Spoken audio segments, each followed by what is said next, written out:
Saudara, kendaraan bus ALS dengan plat nomor B7512 FGA rute Medan Sumatera Utara menuju Bekasi, Jawa Barat via Sumatera Barat mengalami kecelakaan dan saat ini sedang dalam proses evakuasi korban.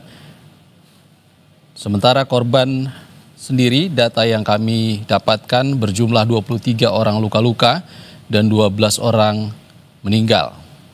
Tempat kecelakaan berada tepat di depan Terminal Bukit Surungan, Padang Panjang, Sumatera Utara. Sementara penyebab kecelakaan masih dalam penyelidikan oleh polisi, tepatnya Polda Sumatera Barat. Karena fokus utama saat ini adalah evakuasi korban dan juga evakuasi bus yang mengalami kecelakaan. Evakuasi sendiri saat ini berlangsung dilakukan oleh tim gabungan dari Polda Sumatera Barat, SAR Kota Padang, Damkar, pihak BPBD, Satpol PP hingga Dishub dan juga Palang Merah Indonesia. Seluruh korban sudah berada di rumah sakit. Kami masih akan memastikan lagi terkait dengan jumlah korban yang tadi disampaikan oleh Kabid Humas Polda Sumatera Barat, Kombes Susmelawati, berjumlah 12 orang meninggal dan 23 orang luka-luka. Sementara sopir dari bus antar lintas Sumatera jurusan Medan menuju Bekasi saat ini sudah diamankan, termasuk juga dengan kernet bus ALS dengan plat nomor B7512 FGA yang berangkat dari Medan, Sumatera Utara.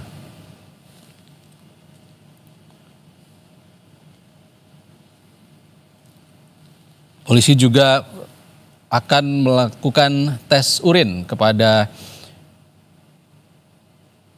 sopir bus dan juga kernet bus untuk memastikan kondisi sopir dan kernet dalam kondisi terbaik saat mengemudikan bus ALS jurusan Medan Bekasi yang mengalami kecelakaan di Padang Panjang.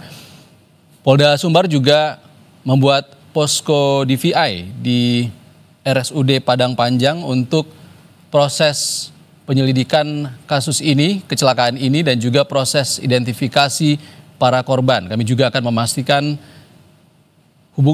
hotline yang bisa dihubungi oleh keluarga korban untuk memastikan kondisi keluarganya yang ikut dalam bus ALS jurusan Medan Bekasi yang kecelakaan di Padang Panjang.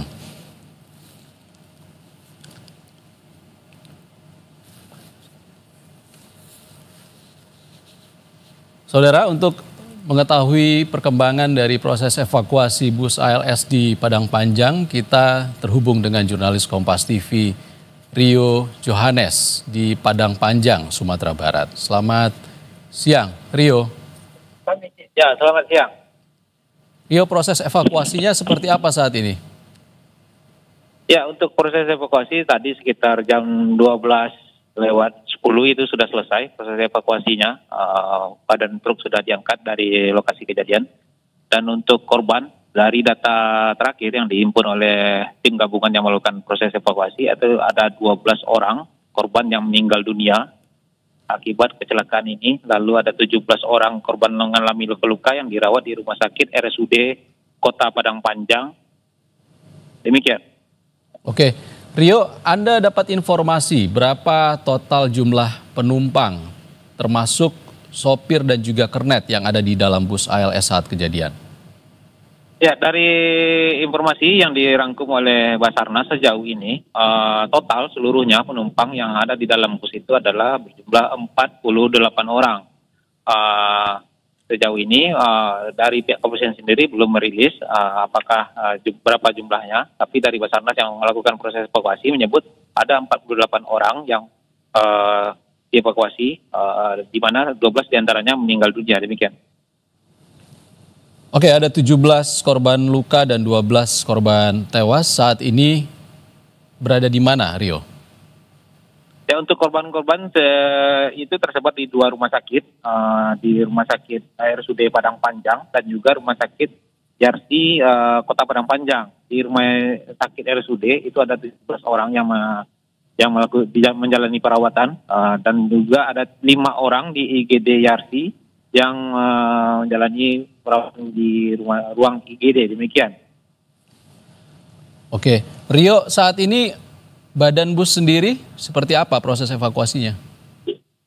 Ya, itu kan sebelumnya memang kecelakaan tunggal ini bus terbalik dan saat ini sudah diposisikan kembali seperti dibalikkan oleh tim evakuasi untuk memastikan tidak ada lagi korban yang terhimpit oleh badan bus ini. Dan dari proses evakuasi yang sudah dilakukan memang tidak ada lagi korban dan dipastikan hanya 12 orang korban yang meninggal dunia, lalu ada 17 yang dirawat di rumah sakit RSUD Padang Panjang dan 5 orang di rumah sakit Yarsi. Ada 3 orang yang hanya mengalami luka ringan itu menjalani perawatan di puskesmas terdekat, demikian. Oke, Rio, Polda Sumbar kabarnya membuat pos DVI di RSUD Padang Panjang untuk proses evakuasi dan juga proses identifikasi dari para korban. Seperti apa informasi yang disampaikan Polda Sumbar terkait pos DVI ini? Ya, pos DVI ini sendiri didirikan nantinya untuk memastikan data-data korban, dan di sini pihak kepolisian memang mau jika pihak keluarga dari yang merasa kehilangan itu bisa datang ke proses DVI untuk mencocokkan tanda-tanda dari pihak keluarganya yang merasa menjadi korban dari kecelakaan bus di Kota Padang Panjang ini. Pos DVI sendiri didirikan di rumah sakit RSUD Kota Padang Panjang, demikian. Artinya apakah ada korban yang belum bisa diidentifikasi atau tidak membawa identitas, gitu Rio? Ya, sejauh ini memang dari proses evakuasi belum didetail seperti apa kondisi korban, apakah tidak ada tanda-tanda. Jika ini kan sebagai antisipasi, jika nantinya ada korban yang tidak mengantongi identitasnya di dalam celana atau di saku bajunya, jika data dirinya itu diletakkan di tas, ini kan sedikit menyulitkan dari pihak kepolisian untuk melakukan identifikasi. Nah, inilah yang tujuannya didirikan DVI untuk memastikan nantinya ada pihak keluarga yang datang mencari untuk mencocokkan ciri-ciri dari pihak keluarganya itu, demikian. Oke, informasi terkait data jumlah korban dan juga kondisi penumpang saat ini tentu sangat dibutuhkan oleh anggota keluarga para penumpang. Bagaimana, apakah ada komunikasi yang dilakukan oleh Polda Sumbar terkait dengan pos DVI ini dengan para keluarga korban, Rio?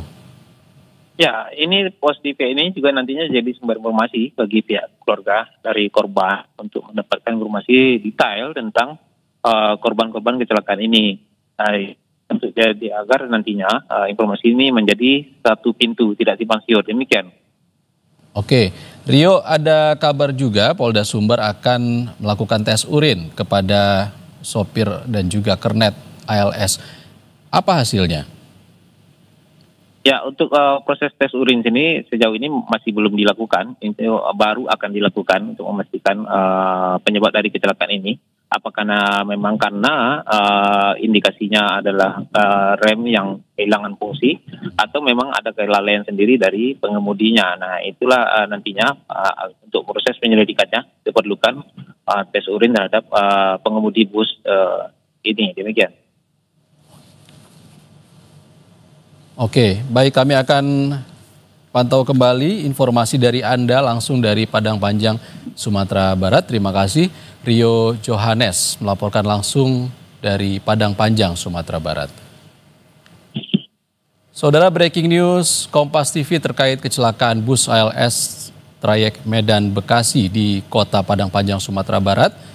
Kami tutup sampai di sini. Informasi terkait kecelakaan ini dapat Anda saksikan di program-program lain di Kompas TV. Sampai jumpa.